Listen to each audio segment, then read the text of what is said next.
Love with God channel daily gospel. லூக்கா நற்செய்தியிலிருந்து வாசகம். அதிகாரம் 7, இறைவார்த்தைகள் 11 முதல் 17 வரை.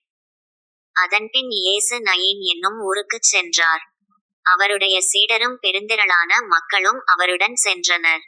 அவர் வாயிலை நெருங்கி வந்தபோது இறந்த ஒருவரைச் சிலர் தூக்கி வந்தனர்.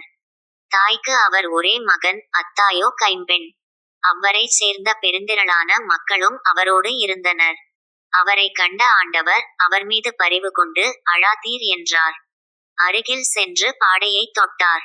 அதை தூக்கிச் சென்றவர்கள் நின்றார்கள். அப்பொழுது அவர், இளைஞனே, நான் உனக்குச் சொல்கிறேன், எழுந்திடு என்றார். இறந்தவர் எழுந்து உட்கார்ந்து பேசத் தொடங்கினார்.